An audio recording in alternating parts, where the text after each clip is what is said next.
Hi, I'm Dr. Joynt from Joynt Family Chiropractic in Monmouth. Today I'm going to be talking about desk ergonomics. It's always nice to have the correct setup of your desk to prevent injuries of your neck, your back, your wrists, and even your feet. Let's start with the chair.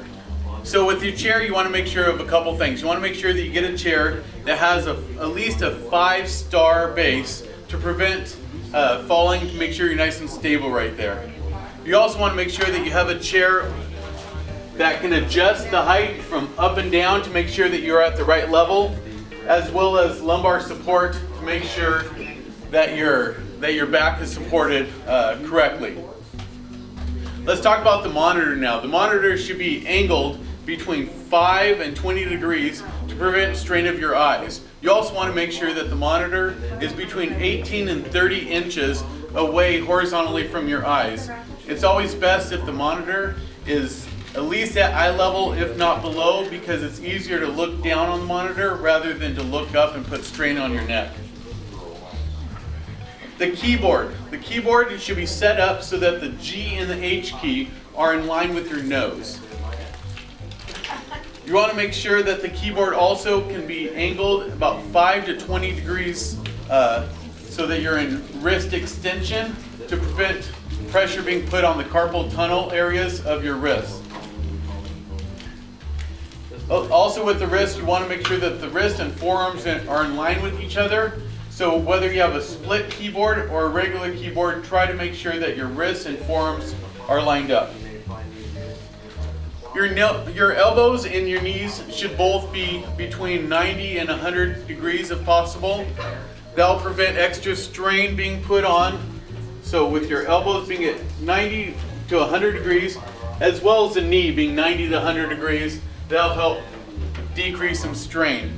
You also want to make sure that your shoulders are nice and relaxed while you're sitting at your station. The two other areas I want to talk about are space between your thighs and the desk, as well as your calf and the seat.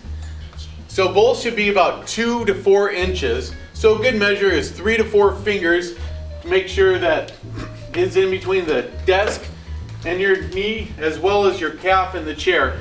That'll prevent having extra pressure being put on your legs that you don't need. Your feet should be nice and firm on the floor in a relaxed position, or if you can, on a footrest. That's why we say that the knees should be between 90 and 100 degrees, because 90 if you're flat on the floor, or 100 if your feet are propped up on a footrest. That'll be able to relax the ankles and the calves a little bit more. Speaking about relaxing, it's a good thing to always take breaks if you're at a workstation for a long period of time. I recommend at least once an hour to get up from your workstation at least for a couple minutes and just walk, get the blood flowing again.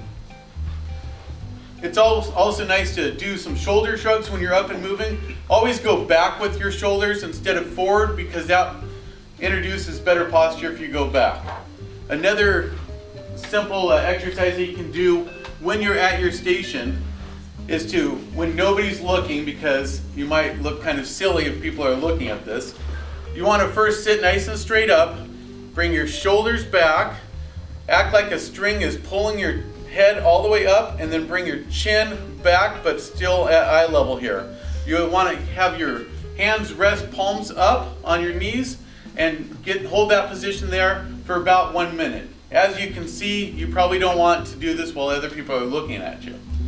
This will introduce a better posture that your body can kind of get accustomed throughout the day.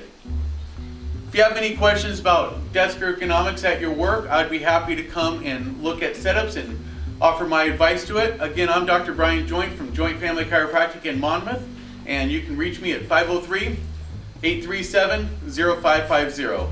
Thank you. Have a good day.